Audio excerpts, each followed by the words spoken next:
Three, two, one.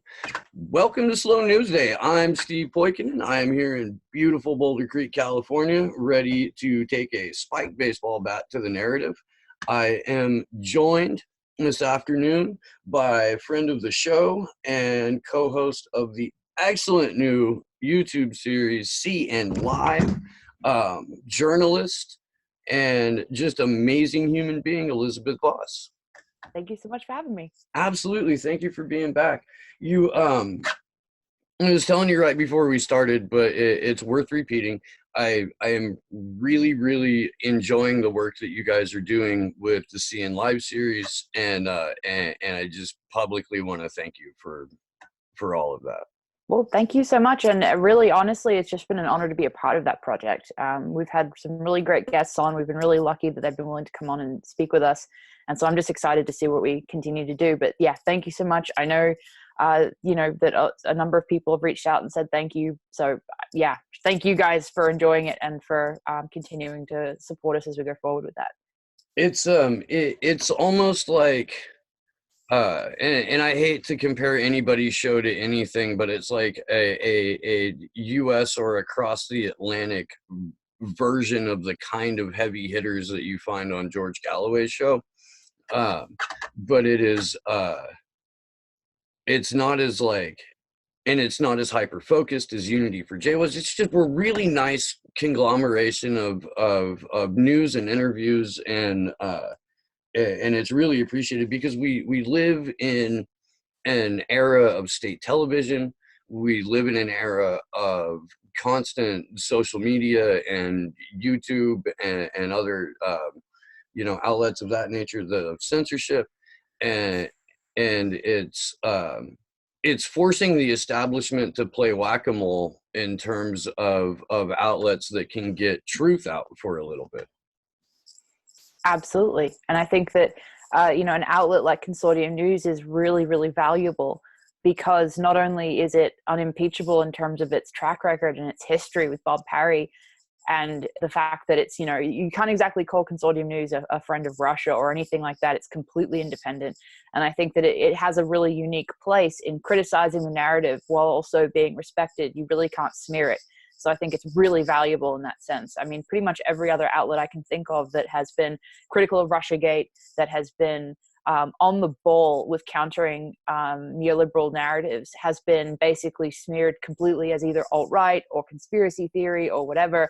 And you can't really do that with Consortium. So yeah, it's unique, that's for sure.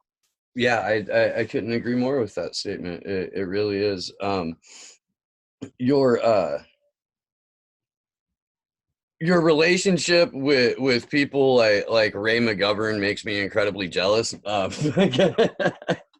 Gonna say that. At least I am on a conversational basis with John Kiriakou, and he'll be on the Free Assange Vigil this coming Wednesday, I believe. And that'll be good. And he's been on this show a few times. We correspond now. But yeah, man, you've managed to pull in just some incredible people in terms of the experience and knowledge that they bring into the conversation, and the word that you were using, unimpeachable. Their character, their background, and their personal records are just follow along with that unimpeachable nature of the veracity of what you're putting out. Yeah, I'm gonna stop fawning over your show now and talk to you about why I wanted to talk to you today. Wow, that's about as fangirlish as I'm going to get. You wrote a piece in Consortium, kind of expanding on this idea that we've been trying to communicate here, that Epstein is not, the Epstein thing didn't happen in a bubble, and he's not the only person who is doing this child sex trafficking for powerful elites, that there are other scandals, if not of this magnitude, certainly of this nature. And it was a really good read, and I wanted to kind of get into some of that and hopefully get some questions answered that have been toying around in my head.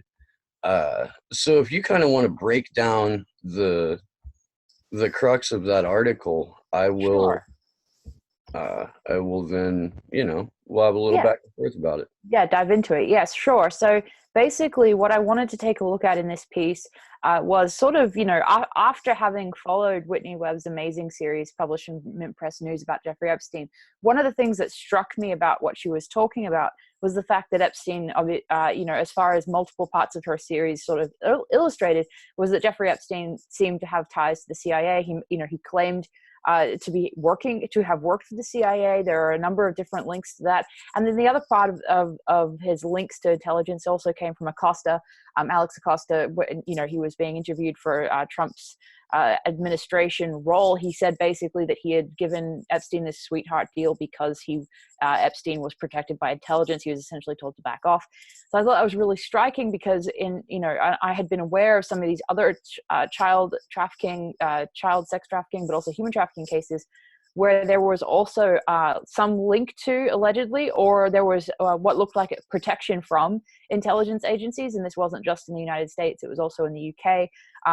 So I tried to hone in on just a few cases where there was the strongest evidence of links or protection from intelligence agencies. And so obviously you have the Franklin scandal in the US, which was mentioned by Whitney Webb in her series. You also have the Finders cult scandal, also in the US in the late 1980s, that had some what looked like intervention on the behalf of the group by the CIA, making it an internal matter, potentially. At least that's what Special Agent Ramon Martinez alleges in his customs memo on that case and the ending of that case. Then you also have Kincora, which was an Irish boys' home in Belfast that was basically housing boys, like a care home, but many dozens of boys were allegedly, sexually abused in the home by staff members, and there was alleged MI5 and MI6 involvement in protecting that ring.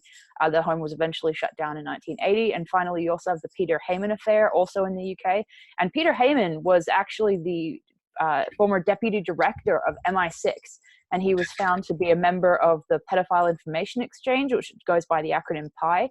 And that in itself is a massive can of worms, but that just is a little bit of an outline of the cases that I wanted to look at. The reason the Franklin scandal is also included in this piece is the fact that Larry King, who was the center of that scandal, allegedly was also laundering money for the CIA in relation to Iran-Contra. So there is at least an alleged link to intelligence in all of these cases. And not only so, and this may be just going way far afield, but it's something that I've been trying to figure out without having much available information to go off of. Is there a link between Pi and the thing that Jimmy Savile was wrapped up in? I'm not sure. I don't know that I can evidentially conclude that it was or wasn't. But one thing I did notice is that, well, first of all, a lot of these cases were either occurred or were revealed in the late 1980s. Maybe we're running to the late 1970s. Obviously, the Epstein issue is more into the 1990s and onwards. But obviously, those were the years in which Savile was operating. But other than that, I can't really evidentially state for the record whether he was or was not involved. I think that he obviously was a horrendous monster of an individual, and I think that his links should definitely be the subject of their own investigation. Like I said, I just wanted to focus in on the child trafficking and sexual abuse allegations that had to do specifically with intelligence, because there are many child trafficking scandals and rings. I've covered Dutroux, which was one that involved allegations of ritual abuse. There has been child trafficking that has been done by NGOs under the guise of charity, and that's another thing that I've covered in many articles. But I wanted to really kind of hone in on just the ones where I could focus on showing this link between intelligence agencies, because I think it's important that when we do look at Whitney Webb's amazing series on Epstein, and we take in her diagramming of the intelligence ties with Mossad, with the CIA, that Epstein allegedly, was basically involved with, I think it's very important that we see those links in the context of this larger history, where it is not so anomalous that a child trafficker would either have protection from or be working for an intelligence agency, that this is kind of par for the course, and that where we see black budgets, where we see gun trafficking, drug trafficking, and other illegal activity done by these sorts of shadowy, powerful groups, that there is going to be some type of humanitarian abuse as well. I mean, if you're going to sell crack on the street as the CIA, if you're going to be running guns illegally, then I don't think your respect for humanity is so high that you're going to really bulk at gathering blackmail that's based on child exploitation. But that's getting off into the weeds a little bit. But basically, during, in the UK, when Savile was operating, yes, I think that there's obviously links there that need to be explored, but whether he was directly related to Pi, I don't know.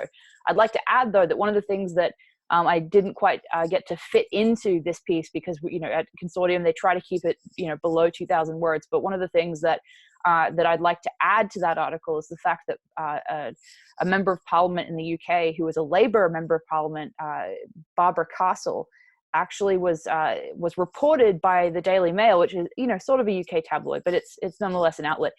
She reportedly gave a dossier of information to a reporter in the UK named Dan Hale, and Hale was going to publish an article on the dossier's contents. And the reason I bring that up is because Barbara Castle had compiled it in part because she was so concerned about the political clout that Pi was getting in the UK amongst members of her own party. So it's not just Peter Heyman that was involved in this. She was very concerned about other members of parliament, other political figures who were involved with Pi and actually supporting it. And so she compiled this dossier. Hale was going to write an article on it, and his offices were actually raided by national security police in the UK. I believe it's called the Special Branch of the Home Office. They gave him a D notice, which basically meant that he had to stop.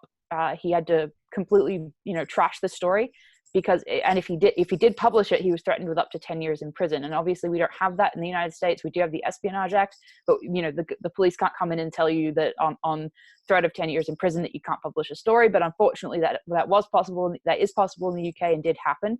So I think that my point there is that Pi is not simply linked to Peter Heyman. There is a larger establishment sort of network that it was linked to. Unfortunately, those establishment names individually were never named, but I thought that it was important that we add that was a factor in that case. So. Well, and in your article too that Margaret Thatcher herself didn't want this information out.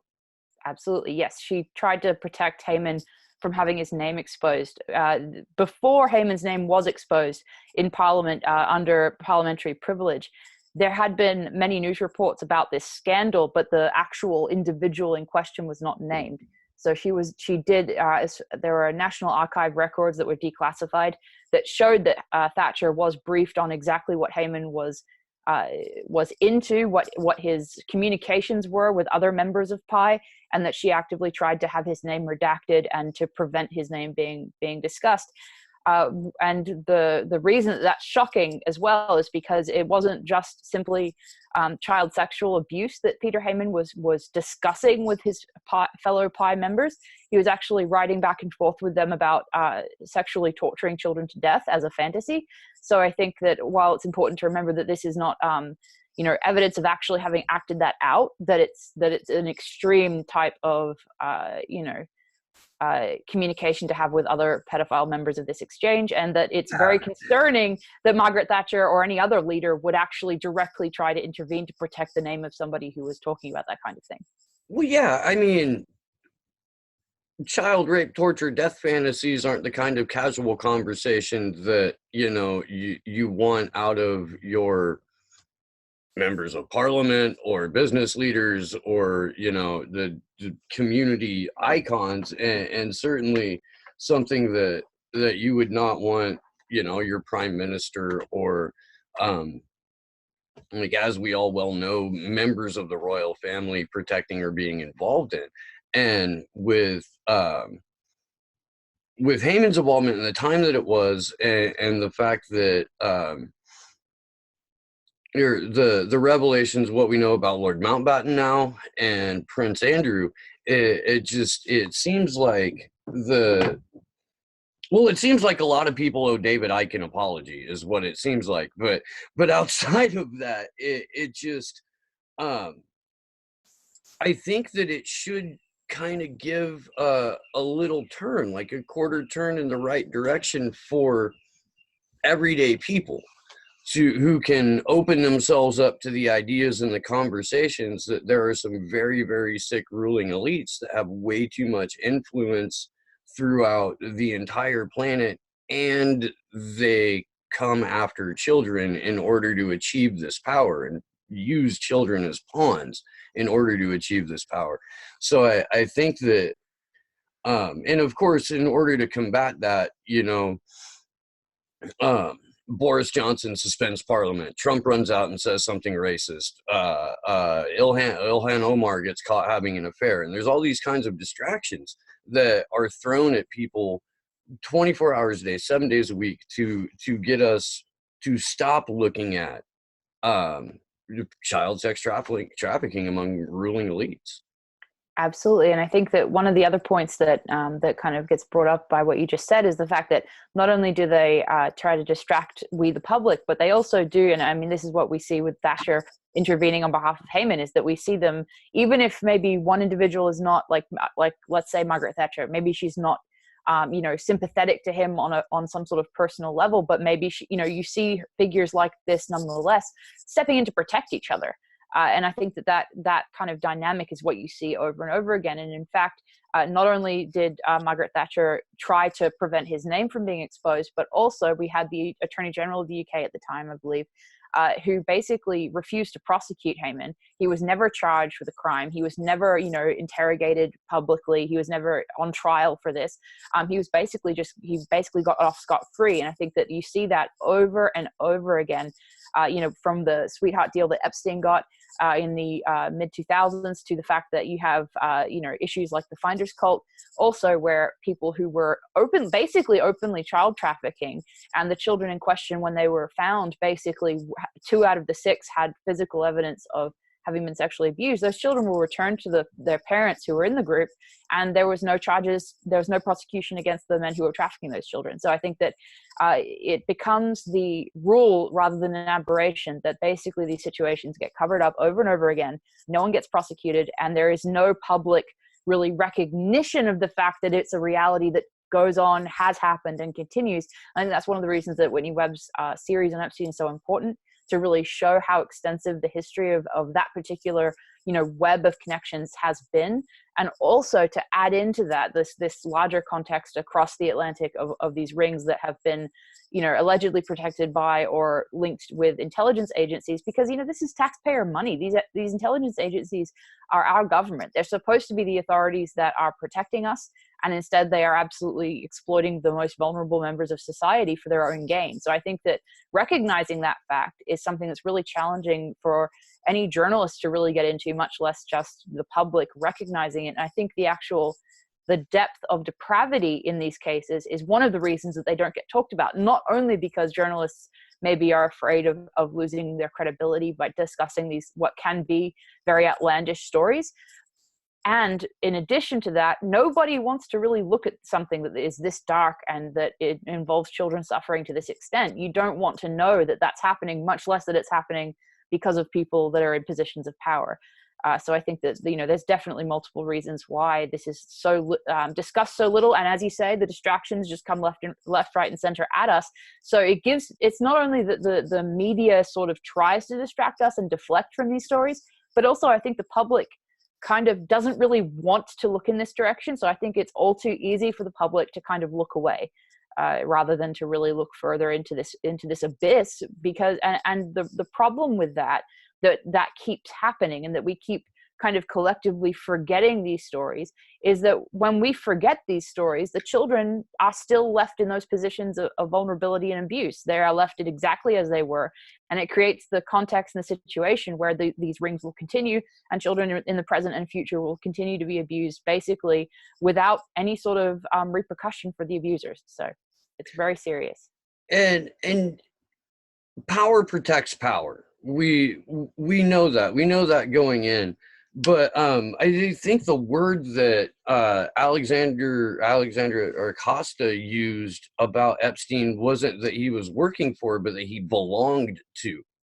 Exactly. Intelligence. And that's a whole nother, that's ownership of a human in description, in terms of the role that he was playing out for, and we don't even know what intelligence that was. We don't know if that was FBI, CIA, or Mossad. We know that he has ties to all of them. The ties that intelligence has to sex traffickers in general, but also the way that it correlates through the royal family, through prime ministers, through Israeli prime ministers, because it wasn't just Ehud Barak that was mentioned in this, it was also Shimon Peres. And then, of course, U.S. presidents and people like Roy Cohn, who were connected at the hip to the Reagans. You're right. People don't want to think about that. People would rather be concerned with what celebrity is dating what celebrity, because they can have some sort of measure of control of that and say, okay, well, I don't like this celebrity anymore. I'm not going to devote my time or my money to their, to make to them. But you can't be like, I'm opting out of government until they get rid of the pedophiles, Although I wish we could. I wish there were enough people that would be like, no, look, until you disband these intelligence communities and get rid of all of these pedophiles, we're not going to fund your shit anymore. We're done. Planet of the Garden got it handled, Absolutely. And I think that part of the reason that this has been able to happen, that these rings are able to act under the protection and purview of intelligence agencies in so many instances, is specifically because of the fact that they're able to that intelligence agencies are able to operate in secret without the overview of the public in any real sense. And I think that the entire structure of the power interests in the West is completely corrupt. And I think basically this is a symptom of that larger corruption and the larger state that the West is in, where there is no real democracy. And of course, people are going to say, oh, well, the US is a republic, not a democracy. But what I'm saying is that there is no representative government anymore. It is simply, the military industrial complex, the interests that fund and, gain profit from that. And essentially the deep state, the unelected power structure that has blossomed since the creation of the CIA, the NSA, et cetera. So I think that this is one of the largest glaring symptoms of that reality. And I think, that unfortunately, while that should, wake a lot of people up, and I think it does to some degree, I think that, the wonderful clinical psychologist from Australia, Alyssa Johnson, who's written a great series about Assange, she points out that there's this thing, that there's this dynamic called system justification, where the more you see that wrong is wrong with the system, the more you actually want to defend it, to make yourself feel like there's nothing wrong. And I'm paraphrasing, I may be paraphrasing badly, but I really was struck by her writing about that, because I think that occurs, in everything from, relationships where people have cognitive dissonance, all the way up to the way we vote and how we see our political, governing structure. And I think in addition to celebrities that we get distracted with, I think also that, as you were mentioning earlier, the idea of red versus blue, which Democratic primary candidate is going to win, I can influence that. I don't want to get off on a completely other subject about the DNC, but I'm just trying to say that I think we can do that here, Elizabeth. Yeah, I think that people are lost in the idea that they still have a say, for example, in who the DNC elects. And so by focusing on that, you then don't pay attention to, maybe Whitney Webb's series or these revelations. And I think that can almost be as insidious as, like worshiping a celebrity or following the Kardashians exclusively, or, whatever it may be. So. I couldn't agree with that more. My co-host for the Free Assange Vigils, Taylor Hudak, wrote and published on the Action for Assange website what I think is the first and only complete list of the 2020 presidential candidates and their statements regarding Julian Assange and whistleblowers. And it is a disheartening read. Yeah, I imagine. Essentially what you have is Tulsi Gabbard, who just got basically shoved out of the presidential race entirely, except for what she can do by generating her own media and generating her own, getting her campaign going outside of traditional media. She's got a great stance on Julian Assange, but outside of that, it's the Green Party candidates, the Libertarian Party candidates, and like this not even tepid statement from Bernie Sanders. It's what I was writing about this morning is Bernie's overall lack of response to Julian Assange and free speech, and ultimately what it comes down to is the choice presented to Americans, whether it's not being put to them exactly such, is: are you willing to trade press freedom for healthcare? Are you willing to trade press freedom for tuition-free college? What bargains are you willing to make? So that we can do something about these goddamn whistleblowers once and for all. Do something about these outlets that are publishing war crimes and leaks that allow us to have a full picture of who exactly is making the decisions on our behalf. Absolutely. I think that one of the things too is that I don't even see it as a question of free speech, free press, or free college and healthcare. And the reason for that is after what happened in 2016, I view Sanders as basically a sheep herding candidate. Yeah. And I feel that based on the fact that the DNC said, through its defense lawyers in court, that it was their right to rig primaries, that it was a First Amendment protected privilege, and that they could, quote, go into a back room, smoke cigars like the old days and pick a candidate. I think that the idea that they would allow Sanders, even with all of his, touting of Russiagate, even with his lack of support of Assange, they would never allow him to actually take power and actually put money into those programs that he talks about. So I think what you'll see is Kamala Harris, and this is my prediction, you would see Kamala Harris come out as the chosen anointed candidate, and you would see Bernie Sanders turning around and doing exactly what he did in 2016, which is ask his supporters that he has riled up under the banner of revolution to support a neoliberal like Kamala Harris. Yeah. So I think that it's essentially what I'm saying is that I don't view Bernie Sanders' candidacy as legitimate, in the sense that I don't think he intends to win. I don't think he intended to win in 2016. That's my speculation.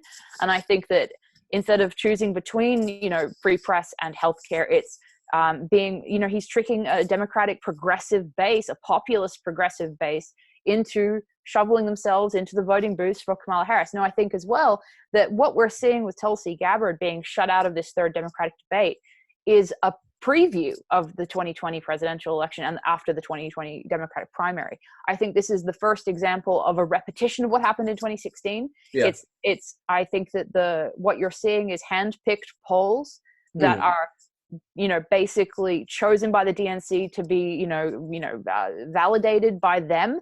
And in doing so, it is a preview of the literal poll rigging that will happen in the Democratic primary. And so I think if you think that the Democratic primary is going to select its polls selectively allow candidates and not allow somebody like Tulsi Gabbard, and I think we can all agree that in reality, in a very jaded sort of sense, the reason she's not allowed on that debate stage again is because she so thoroughly embarrassed Kamala Harris in the last debate. Yeah. So she's been silenced because she was so effective at upsetting the neoliberal favorite's chances. And so, there is no chance whatsoever that Tulsi, that Bernie, that any actual progressive would win the primary process that has been so thoroughly rigged, was exposed in 2016 for being rigged, and is clearly in the process of being rigged again, thanks to this example from the DNC has just given us by kicking out Tulsi Gabbard.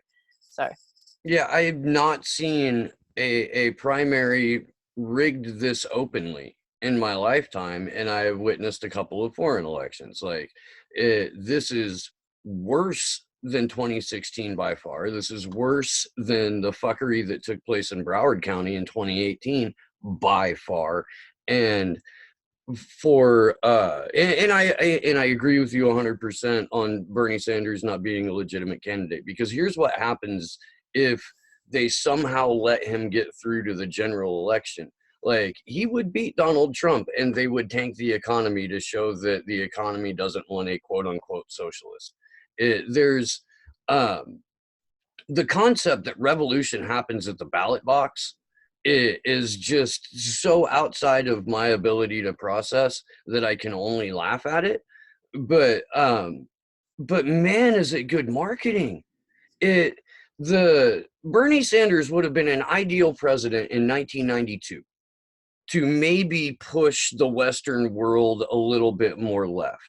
but we're 25 years removed from that, almost 30 years removed from that, and we are in a state of open fascism with a cartoon president and a CIA agent as the attorney general and a fucking Raytheon executive as the secretary of defense. Like, that's a bad lineup if you want any sort of sustainability out of your planet, if you have kids and would like to see them grow up, if you would like to see yourself grow up, you know. It's a bad setup. And to think that that will be solved by tinkering around the margins of capitalism or coddling the growth industry of green capitalism, and as Cory Morningstar puts it, the manufacturing of Greta Thunberg for this environmental industrial complex. Like, the solutions that are being put forth to us are disingenuous solutions by, if not dishonest actors, controlled opposition. I agree. I think that that's exactly right. I think that, you know, back in the day when Al Gore was talking about the climate change catastrophe that would come very imminently, but what he suggested was we all change our light bulbs and maybe drive cars that had better gas mileage. That is so far from, you know, from addressing the real causes of massive global pollution. And, you know, at the hands of big business and industry, whether you're talking about animal agriculture, whether you're talking about the fossil fuel industries, you know, there's so many. I mean, we could go on and on. I mean, big pharma and blah, blah, blah, the, you know, pollution of the rivers and streams, and so many pollutants from just, you know, construction and industrial type behavior. It's honestly endless. But yeah, the solutions that we're given are always blame the little people. Like, if you're not using a really, you know, eco-friendly light bulb, then how dare you, you're destroying the planet. But let's forget all the depleted uranium that our military industrial complex is leaving all over the place, or whatever.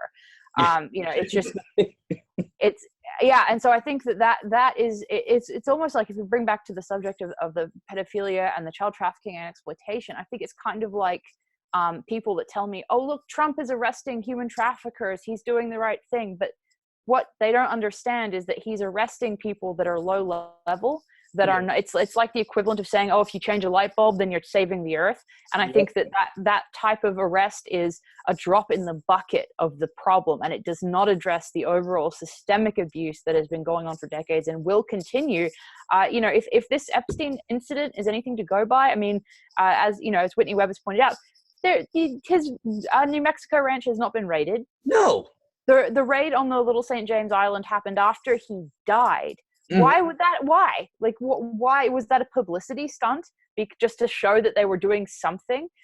You know, it's basically, it seems to me, you know, being covered up in plain sight, because we are still talking about it. There's still a little bit of mainstream media attention, but it's on, you know, whether Ghislaine Maxwell ate at this burger outlet on the West Coast, or she's actually on the East Coast, you know. So it's like, it is a cover up in plain sight. And I think that there will be no more criminal, you know, prosecution of anyone involved. I agree. I think it will all go away, and we will move on in 20 years to another scandal that will pop up, and children that have not even been born yet will have been abused by it. And that will be on the hands of our ruling class, our plutocratic elite, and on the public, who are all too happily turns their back on these children. So I agree with that 100%. Can I tell you my Epstein theory? I know that you personally don't like to speculate, and I don't often, but I do. Like, I think that this is without evidence, it's hard to deny. I don't think Jeffrey Epstein died in that cell. I think he was removed. I think that he was handcuffed to a chair at a CIA or Mossad safe house until they could go through all of his properties and make sure that his blackmail material was now their blackmail material. But because he's fucked up twice in public, he doesn't get the chaise lounge on the beach and a new face. He gets to finally die. That's my theory. And not raiding the Zorro Ranch is kind of corroborates that. The fact that nobody talks about Interlaken, the performing arts school in Michigan that Epstein created a scholarship for and then had a cabin adjacent to on the property. Adjacent to the scholarship dorms was Epstein's private quarters. Like the gaps in the story in terms of what happened in the cell, and the fact that the narrative says you are allowed to argue whether he was suicided and how that took place, or whether he committed suicide. As long as the conversation stays within the confines of that narrative, you're allowed to have it. But as soon as you start to say, hey, wait a minute, we know people have been disappeared before, removed from prisons before, taken out, we know these things have occurred, we know this isn't an isolated sex trafficking thing, he's already been arrested for it. The people that were named in depositions, the few names that came out, nobody knows where they are with the exception of Prince Andrew, and he doesn't seem concerned about it.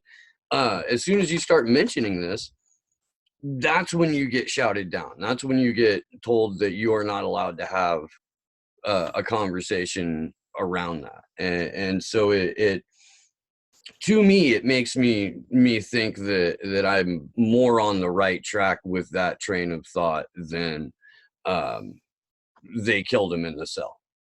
I think I'm open to almost all possibilities except the idea that he actually committed suicide. So I think that I'm pretty open to that, along with other theories. But we don't have enough evidence to say what happened. But I think that, as you say, I've noticed that trend that you have some media outlets saying, "Oh well, he reportedly committed suicide." You have other outlets saying, "Oh well, multiple hyoid bones in his neck were crushed. That's not normal, in a suicide attempt or a successful suicide."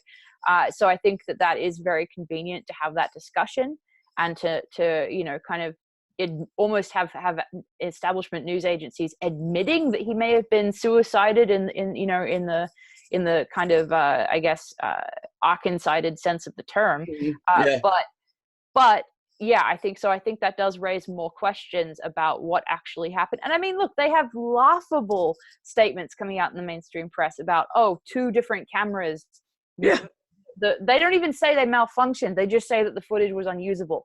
Mm-hmm. I think that is so laughably ridiculous that, yes, I think pretty much any relatively sane explanation, other than the argument that he committed suicide, and that all the rest of the circumstances around his death were simply accidental, and that there was no other outside influence involved. I think that's the only conspiracy theory I'm not willing to consider. So. And it's amazing how many different conspiracy theories we're hit with and told to believe as gospel out of our Mockingbird media. Yet when you start presenting facts, researching documents, going through connections that like Whitney's series go all the way back to the Depression era and even a little bit before, that's when you're the quote unquote conspiracy theorist. But Russia hacked our freedom and Jeffrey Epstein committed suicide, and elections are free and fair. And yeah, it's we live in a cartoon. We do. I'm gonna go ahead and wrap up. If there's anything that you want to add and anything that you'd like to promote, please go ahead and do that. I don't have anything specific I'd like to promote, but I would like to add that I think that the most important part of my article was something that I didn't write at all, and that is the customs memo written by Special Agent Ramon Martinez in relation to the Finders Group. I would ask that if you could hyperlink that in your video, that would be great, because I think even more than my article, I would ask your listeners to go read that document in full, because that is more mind-blowing than any report could ever be by a journalist on these situations. And I think it really is eye-opening in terms of sort of a pattern or a context for the other examples of intelligence agencies and their relationship to child trafficking and child abuse. I will absolutely do that. Thank you. Elizabeth Voss, you can find her Fridays on YouTube for the Consortium News live stream. She writes out of Consortium News and is on Twitter at Elizabeth Lee Voss. Thank you so much for hanging out today, and I hope we can talk soon.